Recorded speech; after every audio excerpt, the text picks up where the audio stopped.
సంవత్సరాల తరబడి government job కోసం వేచి చూస్తున్నారా? కేవలం 8 నెలల్లో మీ కల నెరవేర్చుకోండి. వెంటనే కింది నంబర్స్‌కి కాల్ చేయండి. అంటే సార్ మా మదర్ ఉన్నారు సార్. మా ఫాదర్ రీసెంట్ గానే చనిపోయారు సార్. 1 ఇయర్ అవుతుంది సార్ చనిపోయి. 1 ఇయర్ 2 మంత్స్ అవుతుంది సార్. అయ్యయ్యో!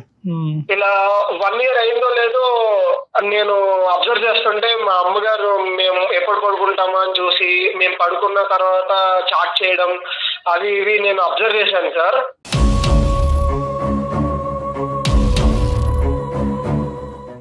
అది అబ్జర్వ్ చేసి నాకు చాలా బాధేసింది సార్. ఏంటి ఈవిడ ఇప్పుడే నాన్నగారు చనిపోయి ఒక 1 ఇయర్ కూడా అవ్వట్లేదు, అసలు ఏం చేస్తుంది అది ఇది అని చెప్పి నాకు చాలా బాధేసింది సార్. ఒక రోజు అసలు ఏంటి చాటింగ్ అని చెప్పేసి ఆవిడ పడుకున్న తర్వాత నేను అబ్జర్వ్ చేసి మొబైల్ తీసి ఓపెన్ చేసి చూశాను సార్.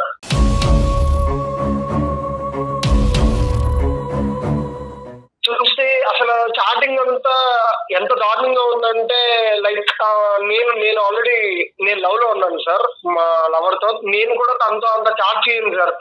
అంత డీప్ రిలేషన్ లో వాళ్ళు చాట్ చేయడం నాకు నిజంగా చాలా చాలా బాధేసింది సార్. చాలా సిగ్గుగా కూడా ఉంది సార్. అసలు మీకు ఎలా చెప్పాలి, మీకు ఎలా కన్వే చేయాలి, మా అమ్మకి ఎలా చెప్పాలి అని నేను చాలా సతమతం అయిపోతూ ఉన్నాను సార్. అసలు ఆవిడ ఇలాంటి పని లేదు సార్ ఈ ఏజ్ లో.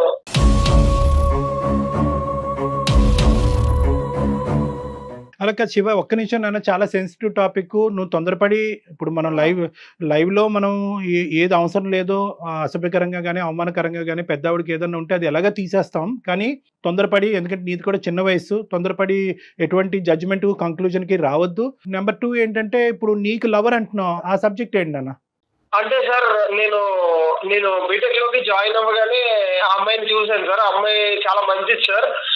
నా మనసుకి చాలా దగ్గర అయింది సార్ ఆ అమ్మాయి. ఎందుకంటే నేను మళ్ళీ నా కెరీర్ అంటే నా లైఫ్ లో మళ్ళీ అలాంటి అమ్మాయిని నాకు దొరుకుతుందని నేను అనుకోను సార్. ఎందుకంటే నాకు నచ్చిన క్యారెక్టరిస్టిక్స్ అన్ని తనలో ఉన్నాయి సార్. నాకు ఎలాగైతే కావాలనుకుంటున్నానో అలాగే ఆ అమ్మాయి ఉంది సార్. మ్యారేజ్ చేసుకుంటారా? అవును సార్. అయితే అసలు నేను ఈ బాధలో మా అమ్మ ఇలా చేస్తున్నారని నేను ఎవరితో చెప్పుకోవాలో తెలియక ఇలా మా లవర్ తో ఈ విషయం షేర్ చేసుకున్నాను సార్. షేర్ చేసుకుంటే ఆమెమో మీ అమ్మగారు ఈ టైప్ మీ ఫ్యామిలీ అంతా ఇలా ఉంటారా, నువ్వు ఇలా అంటావు అనుకోలేదు, మీ ఫ్యామిలీ ఇలా అంటావు అనుకోలేదు, అది ఇదని నన్ను బ్లేమ్ చేస్తూ మా మమ్మీని బ్లేమ్ చేస్తూ నాకు ఎలా అనిపించిందంటే సార్, ఇలాంటి ప్రాబ్లం ఎలా ఫేస్ చేయాలి, ఏం చేయాలి అని తను ఇంకా నాకు ఆర్గ్యూ చేస్తుంది సార్. మీ అమ్మగారు అలా చేస్తే నేను నిన్ను లవ్ చేయను, నేను పెళ్లి చేసుకోవడం కుదరదు అని చెప్పేసి నన్ను టాస్క్ పెడుతుంది సార్. అలాంటి ఆయనతో మాట్లాడనివ్వద్దు అని చెప్పేసి. మీరు ఎంతమంది సిబ్లింగ్స్ నాన్న? మీరు ఎంత అన్నదమ్ములు, అక్క చెల్లి ఎంతమంది మీరు? సార్ నేను మా బ్రదర్ సార్. నాన్నగారు ఎలా చనిపోయారు నాన్న? నాన్నగారు అది ఆల్ ఆఫ్ ఏ సడన్ చనిపోయారు సార్. అసలు అది నాన్నగారు బతుకున్నప్పుడు అమ్మ నాన్నగారి యొక్క రిలేషన్షిప్ ఎలా ఉండేది సార్? చాలా స్ట్రాంగ్ గా ఉండేది సార్. మా నాన్నగారు మమ్మల్ని చాలా బాగా చూసుకున్నారు సార్. ఎంతంటే ఇంకా నేను చెప్పలేను సార్. ప్రతి ఫాదర్ లాగా కాదు సార్, ఆయన చాలా బాగా చూసుకునేవారు సార్. నాకు కానీ మా తమ్ముడు కానీ ఏ లోటు రాకుండా చూసుకున్నారు సార్. ఈవెన్ మా మదర్ ని కూడా అలాగే చూసుకున్నారు సార్. మేము 1 ఇయర్ బ్యాక్ దాకా కూడా ప్రతిరోజు బాధపడుతూనే ఉన్నాం సార్, అదే మా ఫాదర్ లేరు అని చెప్పేసి. కానీ అసలు ఈ గ్యాప్ లోనే మా అమ్మ ఇలా చేస్తుంది అసలు అనుకోలేదు సార్. మీరే ఏమైనా చెప్పాలి సార్. అందరూ కూడా ఒక మానసిక పరమైనటువంటి డిప్రెషన్ లో ఉన్నారు. నాన్నగారు అలా అనుకున్నటువంటి పరిస్థితుల్లో చనిపోవటం అనేది. కానీ ఇక్కడ నీకే పూర్తి స్థాయి క్లారిటీ రాకుండా అమ్మాయికి చెప్పాల్సినటువంటి అవసరం ఏముంది నాన్న? ఫస్ట్ తల్లి కదా. పూర్తిగా క్లారిటీ తెచ్చుకున్నాకనే అమ్మాయి చెప్పాను సార్. ఏమంటే ఒకసారి అబ్జర్వ్ చేద్దాం అసలు అని చెప్పేసి నేను కాలేజ్కి వెళ్ళినట్టే వెళ్ళి ఒక 1 అవర్ బ్యాక్ తర్వాత మళ్ళీ నేను ఇంటికి వెళ్ళాను సార్. అసలు ఏం చేస్తుంది మా అమ్మ, ఎప్పుడు చాటింగ్ లో ఉంటుంది, మమ్మల్ని సరిగ్గా పట్టించుకోవట్లేదు ఈ లాస్ట్ 2 మంత్స్ నుంచే అని చూస్తే ఆమె ఇంట్లో లేదు సార్, ఇల్లు లాక్ చేసి ఉంది సార్.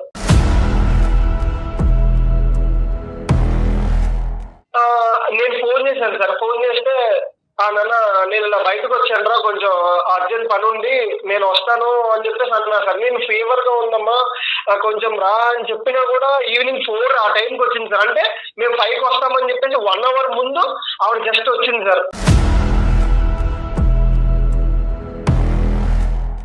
అదేం సార్, అసలు నాకు ఫీవర్ గా ఉందని చెప్పినా సరే నన్ను పట్టించుకోకుండా వాళ్ళు ఎవరితో తిరగడానికి వెళ్ళిపోతుంది సార్. అసలు ఏంటన్నా అర్జెంట్ వర్క్ ఏంటంటే అమ్మకి అడిగావా?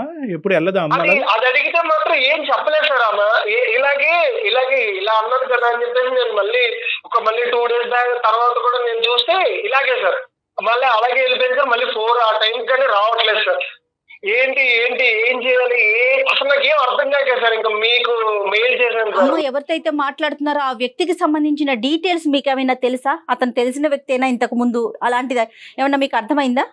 నాకు అసలు తెలియని వ్యక్తి కాదు మేడం. అంటే ఆయన తెలియదండి. కాకపోతే నేను చాట్ చూసాను మేడం. చాట్ లో ఇలా ఇలా తెలిసిపోతుంది కదండి ఇలా ఇలా ఉన్నది అని చెప్పేసి. సరే, ఇప్పుడు అతని వివరాలు మనం తర్వాత మాట్లాడుకుందాం అన్న. కానీ ఈ రోజు అమ్మని అడగవలసినటువంటి అవసరం ఎందుకు ఉంది అని నువ్వు అనుకుంటున్నావు? కేవలం ఆవిడ ఒక తోడు కోరుకుంటుంది.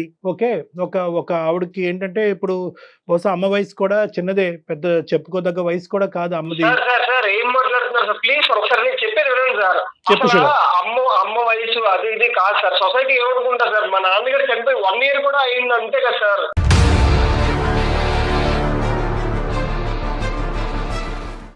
ఎలా ఫేస్ చేయాలి సార్? మీ అమ్మగారు ఎలా చేస్తారు ఏంటి అది అని చెప్పేసి మా చుట్టాలు, మా సొసైటీ, ఇంటి పక్కన వాళ్ళు ఎవరు ఎన్ని విధాలుగా మాట్లాడుకుంటారు సార్. శివ, ఒకటి ఇది చాలా సెన్సిటివ్ టాపిక్. ఇప్పుడు ఏంటంటే ఇక్కడ 2 స్కూల్స్ ఉంటాయి. ఒక స్కూల్ ఏంటంటే సాంప్రదాయం పట్టింపు గురించి మాట్లాడుతుంది.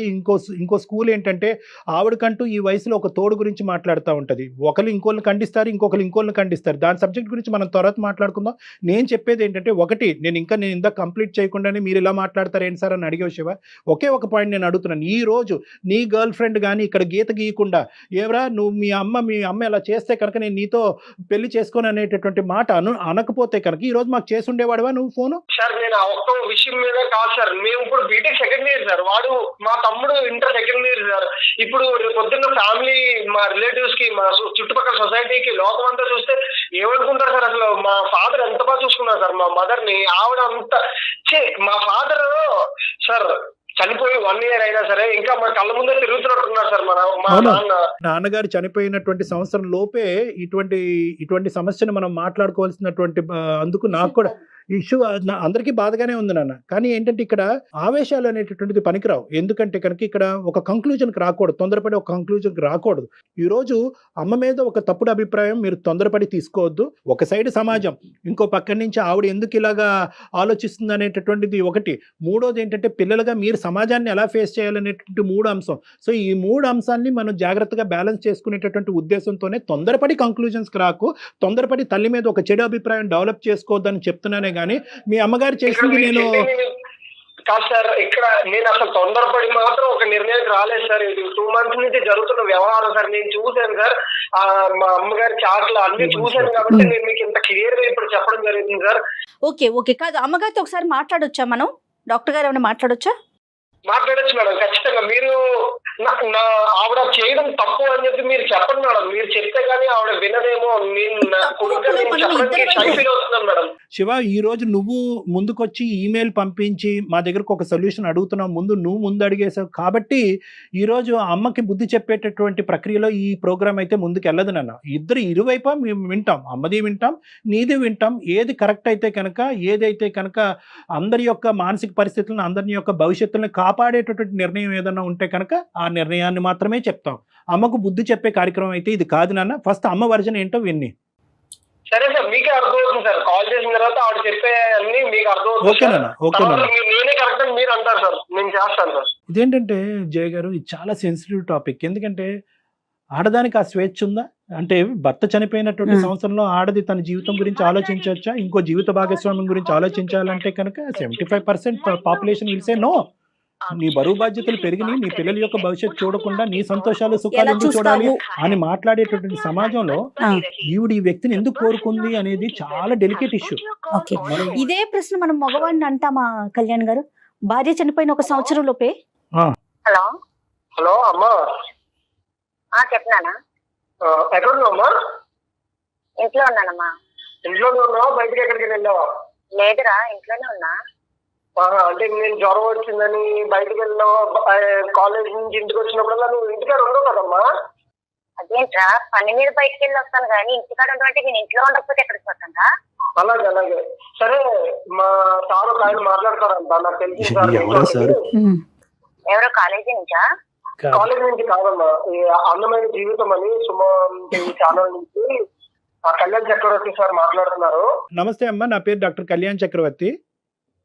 నమస్తే సార్. నమస్తే అమ్మ, నమస్తే. మీకు ఇలాగా ఈ పరిస్థితిలో కాల్ చేసినందుకు కొద్దిగా అంటే మిమ్మల్ని సర్ప్రైజ్ చేసినందుకు అంటే నా ఉద్దేశం అది కాదు. కానీ బాబు ఏంటంటే బాగా చాలా డిప్రెషన్‌లో ఉన్నాడమ్మా. బాబు బాగా ఇబ్బంది పడుతున్నాడు. ఏంటంటే నాన్నగారు చనిపోయి సంవత్సరం కూడా అవ్వలేదు. ఈ లోపల అమ్మ ఇంకో విధంగా ఆలోచిస్తుందేమో అని డౌట్ నాకుంది. కొన్ని చూడకూడనటువంటివి నేను చూశాను.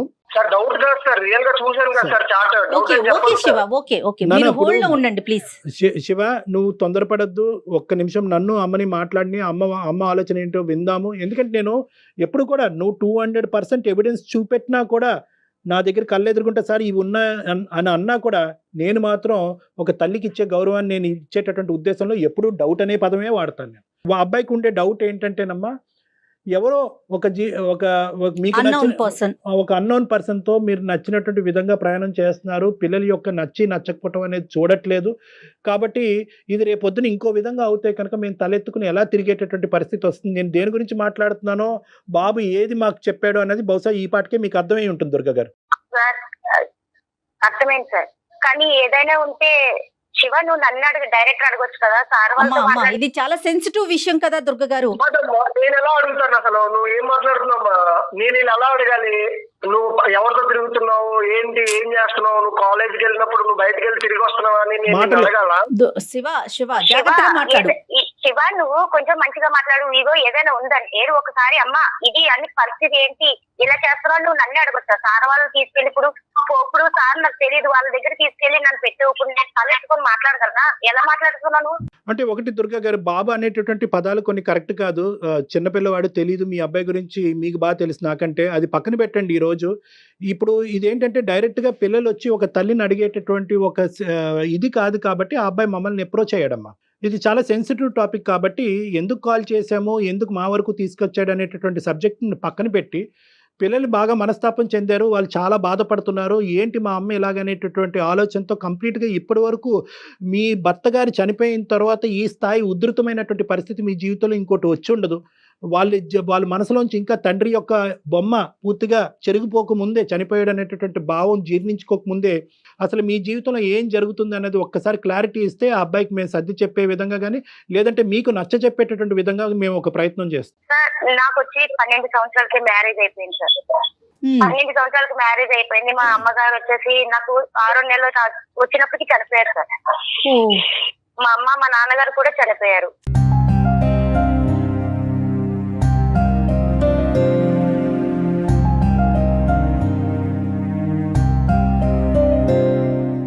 నా పరిస్థితి ఇంకెవ్వరు లేరు సార్. నేను కష్టం నష్టం ఎవరితో చెప్పుకోవడానికి అన్ని మా ఆయన గారు కష్టం నష్టం అసలు ఏమీ తెలియకుండా పోషించారు సార్ నన్ను నా పిల్లల్ని కూడా. తనకి హెల్త్ ప్రాబ్లం వచ్చి 1 సంవత్సరం చాలా ఇబ్బందులు పడి చనిపోయారు సార్. మొన్న సంవత్సరం క్రితం నేను ఆయన కోసం చాలా అసలు చెప్పలేను సార్. అసలు అన్ని కష్టం ఎంత భరించుకుంటూ చేసుకొచ్చానో హాస్పిటల్ అంతా తిరుక్కొని చాలా కష్టపడ్డాను సార్ ఆయన బతుకుతారని. కానీ దక్కలేదు. ఇప్పుడు నా పిల్లలను చూసుకుంటూ బతుకుదామని ధైర్యంతో ముందుకెళ్ళాను సార్. ఆ పిల్లలైనా సరే కనీసం ఏ రోజైనా అమ్మ తిన్నావా, ఏం చేస్తున్నావు నా అడిగిన లేదు సార్. నా పిల్లలకు అసలు ఏ రోజు కూడా పెద్ద బాబు చిన్న బాబు. నువ్వు తల్లి ఉండి నువ్వు పిల్లల్ని చూసుకుంటావా, పిల్లలు నిన్ను చూసుకుంటారా? అసలు నువ్వు పట్టించుకున్నావా అమ్మా? అసలు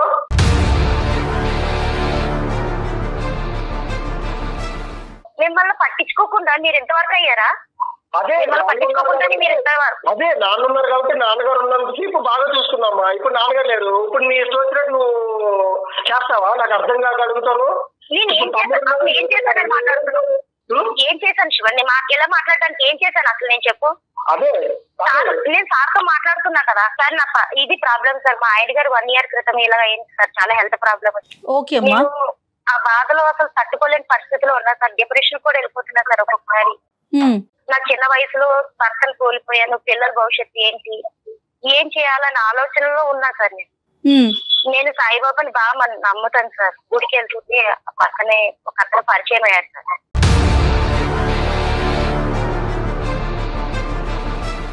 ఆయనతో ఓన్లీ చాటింగ్ చేస్తున్నా సార్ అంతే. నార్మల్ గా ఆయన కష్టం అడిగితే చెప్తే ఆయన కూడా స్పందించాడు సార్. నేను ఏడిస్తే తను ఏడడం, భయపడకు, బాధపడకు, నీకు ధైర్యంగా ఉండు అని ధైర్యం చెప్తున్నారు సార్. దానికి నేను స్పందించి చాటింగ్ వరకు చేస్తున్నా సార్. కానీ ఆ పిల్లోడు ఏది అర్థం చేసుకోకుండా, తల్లి మనసు ఏంటో అర్థం చేసుకోకుండా లేదు మాట్లాడుతున్నాడు. లేదు లేదు, అది చాటింగ్ లో లేదు అమ్మ. నువ్వు అబద్ధాలు చెప్పుకో, నాకు అంతా తెలుసు, నేను చూస్తున్నాను. చాటింగ్ అంతా నేను చూశాను. ఇప్పుడు ఏదో ప్రోగ్రామ్ లో రన్నింగ్ అవుతుంది కదా అని లైవ్ అని నువ్వు ఏదేదో చెప్పదు నాకు ప్లీజ్. నేను అసలు బర్స్ట్ అవుట్ అయిపోతాను. నేను ఫస్ట్ ఏం చేస్తాను నాకే అర్థం కావట్లేదు. నువ్వు ఓపెన్ గా చెప్పేది ఏం చేస్తున్నావు, తప్పు ఏంటో, తప్పు నీ సైడ్ ఉందో తెలుస్తుంది.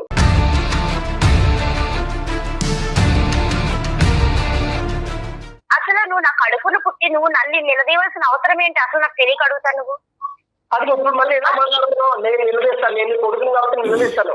నాన్నగారు పోయి 1 year అయింది, 2 months లోనే నువ్వు మళ్ళీ ఇంకొకరు ఎలా తగ్గుతుంటా నాకు అర్థం కాదు. పైగా ఆయన ఏమో ఇప్పుడు నీకు సపోర్ట్ చేస్తున్నారు, మీరు నీ సైడ్ మాట్లాడుతున్నారు అని అంటావు. ఇప్పుడు నువ్వు ఆయన తీసుకుని నీ దాంట్లో చూసుకుంటే నేను పిల్లలు ఏమైపోవాలమ్మా? ఏ దారి చూసుకున్నా? నీ దారి నువ్వు చూసుకుంటున్నావు. నువ్వు కాలేజీ నుంచి వస్తావు, ఫోన్ పట్టుకునే ఉంటావు, ఆ పిల్లతో చాటింగ్ చేసుకుంటూ నువ్వు మాట్లాడుకుంటావు, అటు సైడ్ ఉంటావు. కానీ ఏ రోజైనా సరే అమ్మ నాన్నగారు చనిపోయారు కదా, మన పరిస్థితి ఏంటి, ఏ రోజైనా కష్టం ఏంటి, నష్టం ఏంటి, ఏ రోజైనా నువ్వు అడిగావా నన్ను? నేను చేసిన తప్పేంటి? వేరే ఒక అతను నాకు కష్టం నష్టం అన్ని తను తెలుసుకున్నారు కాబట్టి నేను స్పందిస్తుంటే తను కూడా బాధపడ్డారు కాబట్టి నా కష్టం చెప్పుకున్నాను అంతే. అదే అదే నేను పిల్లోడు జ్వరం అని కాలేజ్ నుంచి ఇంటికి వచ్చేసినప్పుడు కూడా రాకుండా 4 దాకా చర్చలు జరిపించి అప్పుడు ఇంటికి రావడం, ఆయన నిన్ను సమర్థించడం, బాగా మాట్లాడడం, ఇదే అమ్మా జరిగేది.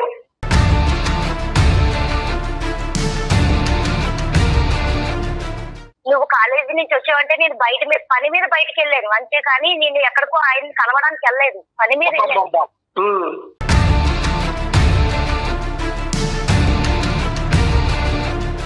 అసలు కొడుకువే నా తల్లిని మాట్లాడాల్సిన ఒక్క నిమిషం అమ్మ, మీరు నువ్వు కొడుకువేనా అనే మాట మీరు అంటాం తప్పే, తల్లివేనా అనే మాట అబ్బాయి అంటాం కూడా తప్పు. ఇది ఇద్దరు తరపున మాట్లాడితే కనుక ఇది చాలా సెన్సిటివ్ ఇష్యూ, చాలా బాధకరించు. ఒక్కసారి మీ ఇద్దరి యొక్క భావోద్రేకాలు ఒకసారి మీరు కామ్ డౌన్ చేసుకుంటే నేను ఒక 2 మాటలు చెప్తాను. ఇప్పుడు బాబు కేవలం ఏదో మీరు చాటింగ్ చేస్తున్నారు అనేటటువంటి అంశం ఒక్కటే కాకుండా ఏంటంటే ఆ చాటింగ్ అనేటటువంటి దాన్ని కూడా ఒక రోజు రాత్రి అమ్మ పడుకున్న తర్వాత నేను చూడటం జరిగింది డాక్టర్ గారు, అందులో చూడకూడనటువంటి నేను చూశాననే బాధతో ఆ అబ్బాయి ఇప్పుడు ఓన్లీ ఓదార్పు గురించోనో లేదంటే ఎందుకంటే నేను ఆ చాట్లన్నీ ఏం చూడలేదు, నాకేం తెలియదు అని అనుకుంటాను సార్ ఆవిడ. అందుకే ఇప్పుడు మీ దగ్గర కూడా ఏదో కవర్ చేస్తుంది సార్. నేను ఏడుస్తుంటే ఆయన ఓదార్చారు, ఇది ఇవన్నీ కవర్ చెప్తుంది సార్. అసలు బాబుకు కావాల్సినటువంటి ఒకే ఒక క్లారిటీ, మీ అమ్మ ఇప్పుడు మీరు భర్త పోగొట్టుకున్న బాధలో మీరు ఉంటే మీ ఎదుర్కొంటే మేము ఈ పంచాయతీ పెట్టడం ఎంతవరకు కరెక్టో రాంగో నాకైతే తెలియదు. కానీ 2 అంశాలు. ఇప్పుడు మీరు బాబు అక్కడ ఉన్నాడు, మీకు ఏదన్నా ఉంది, ఒక ఆధారం ఉంది, ఒక విధమైనటువంటి ఒక ఫ్యామిలీ లైఫ్ ఉంది అంటే కనుక అది ప్రధానంగా మీ పిల్లలే కాబట్టి వాళ్ళకి ఒక క్లారిటీ ఇవ్వాల్సినటువంటి అవసరం ఉంది. ఇది కేవలం ఒక ఓదార్పు గురించేనా అంటే పిల్లలు వాళ్ళ జీవితాలు వాళ్ళు చూసుకుంటున్నారు, వాళ్ళ చదువులు, వాళ్ళ రిలేషన్షిప్స్ లో వాళ్ళు బిజీ అయిపోయారు. భర్త పోయినటువంటి బాధలో ఉన్న నేను నా బాధను ఎవరితోనా పంచుకోవాలి అనేటటువంటి విధంగా ఒక మర్యాదపూర్వకంగా ఒక వ్యక్తి వచ్చి నాతో మాట్లాడి నాకు ఆ ఓదార్పు ఇస్తున్నాడు కాబట్టి ఆ రిలీఫ్ నేను అతని ద్వారా నేను పొందుతున్నాను అనేటటువంటి ఆలోచన, లేదా రానున్న రోజుల్లో ఈ ఏదైతే బాండింగ్ మీకు అతనితో క్రియేట్ అయిందో అది ఇంకో విధంగా మారబోతుందా అనేటటువంటి అంశం మీరు క్లారిటీ ఇవ్వగలిగితే కనుక బాబు మనసులోంచి ఈ బాధ, ఈ వేదన ఏదైతే ఉందో అది తీసేయడానికి ఒక దారి ఉంటుందమ్మా. మీరు చెప్పండి, అంటే ఇది ఓదార్పేనా ఇంకేమన్నా? శివ ఒక్క నిమిషం శివ, అమ్మని మాట్లాడిన శివ. అసలు అమ్మ నేనైతే వేరే విధంగా అయితే లేదు మేడం, తనతో చాటింగ్ వరకే చేస్తున్నా మేడం. తను అసలు ఆ పిల్లడు ఎలా మాట్లాడుతున్నాడో నాకు అర్థం కాదు. అమ్మ బాబు స్థానంలో ఏ కొడుకున్నా కూడా ఈ విధంగానే రియాక్ట్ అవుతాడేమో. సంవత్సరికం కూడా అవ్వలేదు, ఇంకా 1 year కూడా అవ్వలేదు. తండ్రికి సంబంధించినటువంటి బాధల్లోంచి ఇప్పటి వరకు కుటుంబం మొత్తం బయట పడలేనటువంటి పరిస్థితి. ఇప్పుడు ఇలాంటి అంశంలో అక్కడ ఆ గ్రీఫ్ రియాక్షన్ లో తండ్రి యొక్క జ్ఞాపకాలు ఎలాగ స్లోగా అందులోంచి బయటపడాలి అని ఆలోచించుకునేటటువంటి వయసు, ఆ వయసులో పిల్లలకి చాలా ఇబ్బందికరమైన పరిస్థితి. ఈ లోపల ఏంటంటే ఈ సబ్జెక్ట్ వచ్చేటప్పటికి ఇది ఇంకా వాళ్ళని వేదనకు గురి చేస్తుంది. దాంతోపాటు ఏంటంటే మీ అబ్బాయికి వచ్చినటువంటి పరిస్థితి ఏంటంటే నేను నమ్మినటువంటి ఒక అమ్మాయి ఉంది, ఆ అమ్మాయితో నేను జీవిత ప్రయాణం కొనసాగించాలి అని అనుకుంటున్నాను. ఇప్పుడు ఆ అమ్మాయి నన్ను ఎత్తుమే గన్ను పెట్టి మీ అమ్మాయి ఇలా చేసేటట్టు అయితే కనుక నేను ముందుకు పోను, నాకు బ్రేకప్ అన్నటువంటి విధంగా అమ్మాయి మాట్లాడేటప్పటికి ఈ అబ్బాయి ఇంకా సందిగ్ధ పరిస్థితిలో పడి ఇంకా భావోద్రేకం చెందుతున్నాడు. సో ఇటువంటి పరిస్థితుల్లో ఏంటంటే ఇది ఓన్లీ చాటింగ్ కాకుండా ఇంకేదన్నా ఉంటే కనుక అది ఆ విధంగా మనం మాట్లాడే ప్రయత్నం చేద్దాం. ఎందుకంటే ఈరోజు ఇది నా హక్కు, ఒక ఒక ఒక ఒక ఆడదానిగా నా హక్కు, భర్తను పోగొట్టుకుంటే కనుక నాకంటూ ఒక తోడు నిలబెట్టుకోవటంలో తప్పే ఉంది అని మీరు బిగ్గరగా మాట్లాడితే కనుక మీ అందరం చేతులు కట్టుకుని కూర్చోటమే. మేము ఎవరు ఏం చేయలేదమ్మా. This is the right. నేను హక్కులు చూసుకున్నాను కాబట్టి, వీళ్ళ కోసం ఆలోచించాను కాబట్టి నేను ఇంకా ఇలా ఉన్నా మేడం. అవునమ్మా. నాకు ఓకే. ఆయన ఓదార్పు వరకే మేడం, నేను చాటింగ్ చేసి ఓదార్పు వరకే మాట్లాడుతున్నా మేడం. కానీ తన హక్కుల కోసం మాట్లాడుతున్నాడు. హక్కుల కోసం మాట్లాడితే తను అసలు ఈ వయసులో ఆ పిల్లోడి ఒక అమ్మాయితో చాటింగ్లు మెసేజ్లు, ఆ అమ్మాయి లోకంలోనే ఉంటాడు మేడం. ఆవిడ చెప్పేది ఏంటంటే నేను ఒంటరిదాన్ని అయిపోయాను. ఇప్పుడు ఆ అబ్బాయి వెళ్ళి నా తండ్రి చనిపోయాడు అనేటటువంటి బాధ అక్కడ సేద తీరుతున్నాడు ఆ అమ్మాయి దగ్గర. వాళ్ళిద్దరు వాళ్ళ చదువు, వాళ్ళ చాటింగ్. చిన్నోడు కాస్త వాడి జీవితంలో ఇంటర్మీడియట్ చదువుకుంటున్నాడు. ఈవిడ్ని ఎవరు ఓదార్చేది? అతి పిన్న వయసులో పెళ్లి చేసిన తర్వాత అంత చిన్న వయసులో పెళ్లి జరిగినటువంటి ఒక ఆడదాని వైపు చూసి సమాజం ఓదార్చేటటువంటి పరిస్థితి లేదు. తల్లి చనిపోయిన తర్వాత ఓదార్పు లేదు. మంచి భర్తని ఒక ఈడు జోడుగా ఈవిడ బయట ప్రపంచం తెలియదు అని అంటున్నారు, లోకజ్ఞానం లేదు. అటువంటి పరిస్థితుల్లో ఒక భర్త ఒక మూల స్తంభంలో నిలబడి ఈవిడిని ఇక్కడి వరకు తీసుకొచ్చిన అతను చనిపోయిన తర్వాత ఈవిడ ఎక్కడ ఓదార్పు తీర్చుకోవాలి అనేటటువంటి ఉద్దేశంతో ఒక గుళ్ళో కనిపించినటువంటి ఒక వ్యక్తితో తన మనసును పంచుకుంటుంది. దాన్ని మనం ఏ విధంగా చూస్తామో అనేటటువంటి దాన్ని బట్టి ఈ మొత్తం ఇష్యూ అంతా నిలబడింది. చెప్పండి దుర్గా గారు, మీ మీద ఒక వేలెత్తి చూపెట్టడం జరుగుతుంది. మీరు చెప్పండి ఒక్క 2 నిమిషాలు. ఏం చెప్పాలి కూడా అర్థం కావట్లేదు. ఏమి లేదమ్మా, ఈ బంధం ఏదైతే ఉందో అది కేవలం స్నేహ బంధమేనా, లేకుంటే దాన్ని కొంచెం ముందుకు తీసుకెళ్లాలనుకుంటున్నారా? అర్థం కాదు. దేనికోసం భయపడుతున్నా చెప్పు. ఏ విషయంలో భయపడుతున్నా? నేను ఏం చేశానని భయపడా? నువ్వు స్టార్టింగ్ చూసావు అంతే. నా పరిస్థితి ఏంటో నువ్వు చూసావా? నువ్వు ఎలా మాట్లాడుతావు అసలు? అదే స్టార్టింగ్ చూసానని చెప్తావా? ఏం చేసావు చెప్పమ్మా. ముందు ఇప్పుడు నన్ను ఓదార్చడానికి ఒక వ్యక్తి దొరికాడు నాకు. ఆయన కష్టం నాకు అన్ని మాట్లాడుతున్నాడు. నేను చాటింగ్ వరకే మాట్లాడాను అతనితో. నాకు ఒక ఓదార్పు దొరికింది. ఇప్పుడు నేను బాధల్లో ఉన్నా, డిప్రెషన్ కి వెళ్ళిపోతున్నా. మీ నాన్న ఎంత బాగా చూసుకునే కూడా తను లేడని బాధలో ఉన్నా. నేను డిప్రెషన్ కి వెళ్ళిపోయి నేనేమన్నా అయితే మీరేమైపోతారని నేను ఆయనతో మాట్లాడితే కొంచెం హ్యాపీనెస్ గా ఉందని మాట్లాడుతున్నా. దుర్గమ్మ ఒక్క నిమిషం అమ్మ. నీ పాయింట్ ఎవరు కూడా భూ ప్రపంచం మీద ఎవరు కూడా ఖండించటానికి లేదు. మీకు మీ మనసులో ఉండేటటువంటి బాధను పంచుకోవటానికి ఒక వ్యక్తి ఉన్నాడు అనేటటువంటి అంశం ఏదైతే ఉందో అది ఎందుకు ఖండించాలి? ఓన్లీ చాటింగ్ వరకే ఎందుకు మీరు భయపడుతున్నారు? మీరు ఇది తప్పు కాదు అనుకుంటే కనుక బహిరంగంగా చాటింగ్ చేయండి. ఇంటికి పిల్లండి, ఇంట్లో కూర్చోపెట్టండి, పిల్లలకు పరిచయం చేయండి. అరే నాకు ఈ కష్టకాలంలో ఒక 2-3 మంచి మాటలు చెప్పి నా జీవితాన్ని కాపాడినటువంటి ఒక వ్యక్తిగా మీరు పరిచయం చేయండి. సీక్రెట్గా ఎందుకు చేస్తున్నారని అడుగుతున్నా.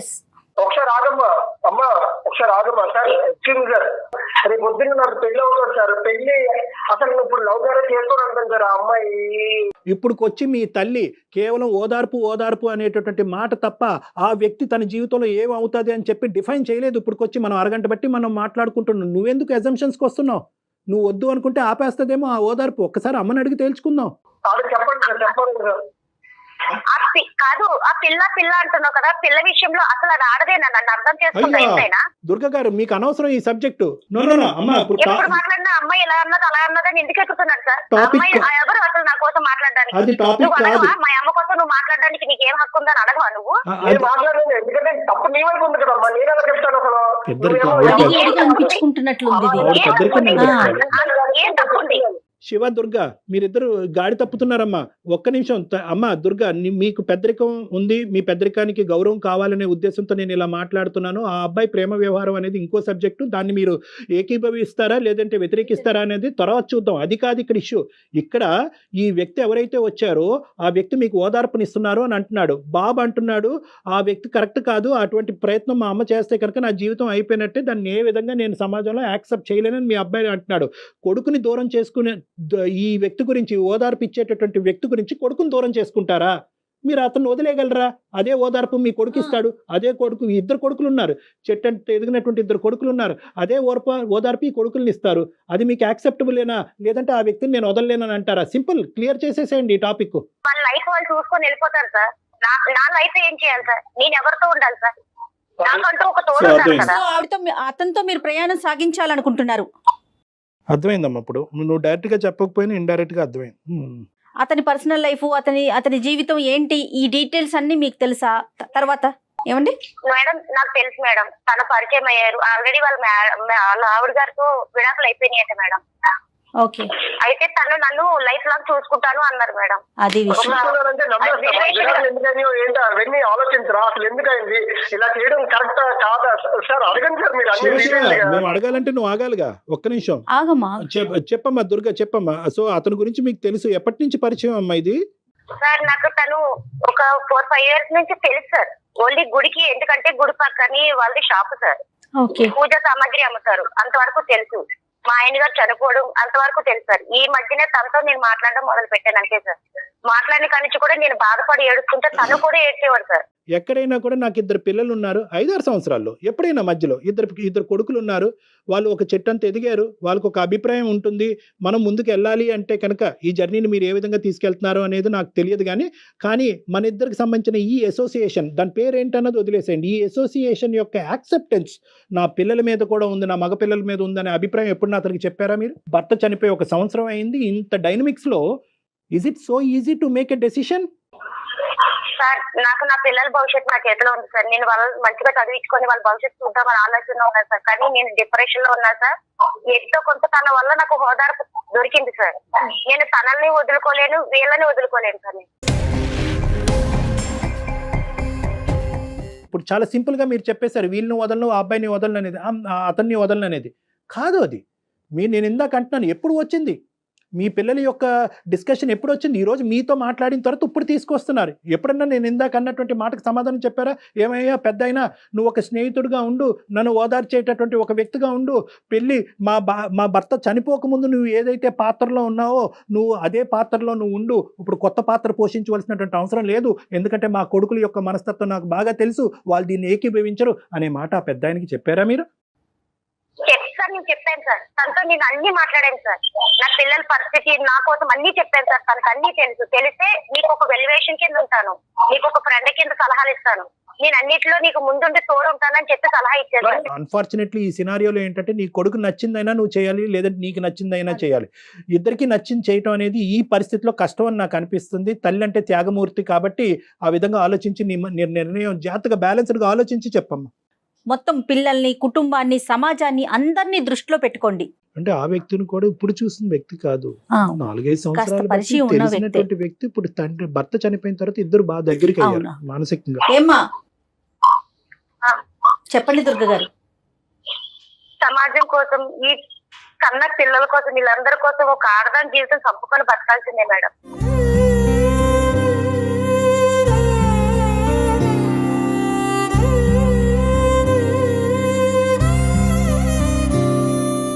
ఇంకా ఆనందాలకి అబట్లకి దారి లేదు మేడం, ఒక ఆడదాని జీవితం ఇంకే.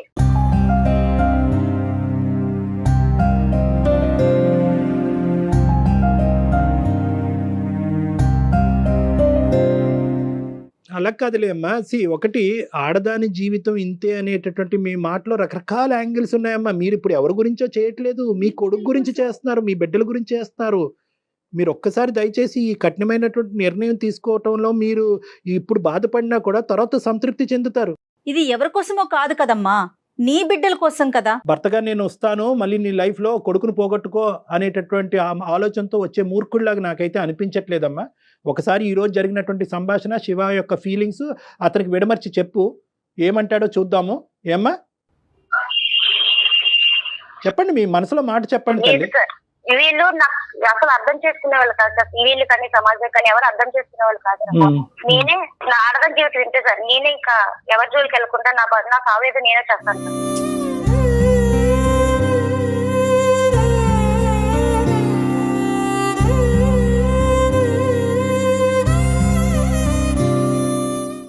అరే చాలా ఏదో చెప్తానంటే ఇప్పుడు మేము కొడుకులు ఉన్నది ఏంటి సార్? శివ, నాన్న శివ, నా పిల్లల్ని వాళ్ళ యొక్క భవిష్యత్తు సమాజ విలువల్ని కాపాడుకునే ప్రయత్నంలో నా అనుకునేటటువంటి ఇంకో అంశం నా జీవితంలో త్యాగం చేస్తాను. అప్పుడు చదువుని త్యాగం చేసింది, తర్వాత తల్లి త్యాగం అయింది, ఇప్పుడు భర్త త్యాగం అయింది, ఇప్పుడు నచ్చినటువంటి వ్యక్తి కూడా త్యాగం అవుతున్నాడు. That is not so easy Shiva. ఆవిడ స్థానంలో నిలబడి మనం ఆలోచించుకుంటే అంత ఈజీ కాదు. కానీ ఏదేమైనా కూడా అమ్మ మంచి నిర్ణయం తీసుకుందన్నట్టు నాకు అనిపిస్తుంది. ఆలోచించుకోండి. అమ్మతో పాటు నువ్వు ఇదివరకు ఎలా ఉన్నావో దయచేసి నీ గర్ల్ ఫ్రెండ్ ఎంత ఇంపార్టెంటో అంతకంటే 100 రెట్లు నీ తల్లి ఇంపార్టెంట్. ఈరోజు మీ తల్లికి ఇవ్వాల్సినటువంటి గౌరవం కానీ, తల్లికి ఇవ్వాల్సినటువంటి టైం కానీ, ఈ నాన్నగారు చనిపోయిన తర్వాత తల్లికి ఇవ్వాల్సినటువంటి ఒక ఫ్యామిలీ టైం మీరు ఇచ్చుంటే కనుక ఈరోజు ఈ వ్యక్తి ఇంతవరకు వచ్చుండేవాడు కాదు. ఇక్కడ రానటువంటి ఓదార్పు, సానుభూతి ఆవిడ అక్కడి నుంచి పొందింది కాబట్టి వాళ్ళిద్దరి యొక్క ఇంటిమసీ పెరిగింది. కాబట్టి ఈరోజు ఈ సబ్జెక్ట్ ఇక్కడితో వదిలేసి మీ తల్లితో ఇంతకు ముందు ఎలా ఉండేవారో అదే విధంగా ఉంటూ, అంతకన్నా ఎక్కువ ఇంకా గడపడానికి ఎక్కువగా ట్రై చేయండి. ప్రేమనిచ్చి, ఇంకా ఎక్కువ టైంనిచ్చి, మేమంటూ ఉన్నామమ్మా, నీకు out side source of help అక్కర్లేదు, మేము నిన్ను కాపాడుకుంటాం, మేము చూసుకుంటాం అనే మనోధైర్యాన్ని మీ తల్లికి ఇచ్చి ఇంక ఈ సబ్జెక్ట్ మళ్ళీ మీ జీవితాల్లో మళ్ళీ తిరిగి తీసుకురావద్దు. ఇది నా విన్నపం. Shiva. Sure sir, thank you sir, thank you so much sir. నిజంగా నేను మీకు ఇమేజ్ చేసి చాలా మంచి పని చేశాను అనిపించింది sir. Thank you so much sir. Okay Shiva, all the best నాన్న. Shiva, take care. Thank you. ఆవిడ వెళ్ళిపోయిందమ్మా, కట్ అయిపోయింది ఆవిడ కాల్లోంచి. అంటే అంటే కాదు డాక్టర్ గారు, నాకు ఇక్కడ ఒక విషయం అర్థం కాలేదు. ఇప్పుడు తన బాధను మాత్రమే పంచుకుంటున్నారా, లేకపోతే మున్ముందు దాన్ని ఒక బంధంగా మార్చుకోవాలనుకుంటున్నారా? ఆ క్లారిటీ అసలు ఆవిడకు ఉందంటారా? ఒకటి, ఆవిడతో మనం ఆ మాట అనకూడదు. కానీ అనకూడదు కదా. చూసేటటువంటి ప్రేక్షకుల గురించి నేను చెప్తున్నాను. ఆవిడ 2-3 సార్లు ఒక మాట అంది, నేను డిప్రెషన్ లో ఉన్నాను. అంటే భర్త పోయినటువంటి డిప్రెషన్ లో మొత్తం అంతా క్లౌడెడ్ అయిపోతాయమ్మా. మన నిర్ణయాలు, ఫ్యూచరు, భవిష్యత్తు, పిల్లలు, ఈ ఆలోచనలు అన్నీ నీ పక్కన నేనున్నాను, నువ్వు ఏదున్నా నాకు చెప్పు అనేటటువంటి ఏకైక మనిషి అదే ఆలోచన కనిపిస్తుంది, కానీ ఇంకో ఆలోచన కనిపించదు. దాన్ని చూసి ఈవిడ బహుశా ఏంటంటే ఇతనితో నేను జీవితాంతం కొనసాగితే కనుక ఇంతే స్మూత్ గా ఉంటది అనే భ్రమలో కూడా ఆవిడ ఉండొచ్చు. అంటే ఒక డిప్రెషన్ అనేటటువంటి ఒక అంశం ఒక మనిషి చేత తప్పుడు నిర్ణయాలు తీసుకోవడానికి ఒక కారణం అవుతుంది అని చెప్పి ఇది ఒక ఎగ్జాంపుల్ ఎగ్జాంపుల్ అని మనం చెప్పుకోవచ్చమ్మా. ఏదైనా అమ్మ నువ్వు డిప్రెషన్ లో ఉన్నావు కాబట్టి తప్పుడు నిర్ణయాలు తీసుకోవడానికి అవకాశం ఉంటుంది అనే ఆస్పెక్ట్ నేను ఎందుకు డిస్కషన్ చేయలేదంటే, కేవలం కొడుకు, కుటుంబం, భవిష్యత్తు అనే వాల్యూ సిస్టమ్ మనం మాట్లాడేటప్పటికి ఆవిడ ఆల్మోస్ట్ 70% విత్డ్రా అయిపోయింది. ఇదేంటి సార్ ఈ నరకం అంతా నాకెందుకు, కొడుకుని పోగొట్టుకోవటం ఏంటి, కుటుంబాన్ని పోగొట్టుకోవటం అనే ఉద్దేశంతో ఆవిడ తొందరగానే విత్డ్రా అయిపోయింది. కాబట్టి మిగతా అంశాలు మాట్లాడవలసినటువంటి అవసరం లేదు కాబట్టి నేను మాట్లాడలేదు. అవునండి, ఏదైనా మంచి నిర్ణయం తీసుకోవాలని కోరుకోవటమే. తప్పకుండా మనస్ఫూర్తిగా మంచి నిర్ణయం. రైట్. థ్యాంక్ యూ డాక్టర్ గారు. నమస్తే. సమర్పిస్తున్న వారు అవిస్ హాస్పిటల్.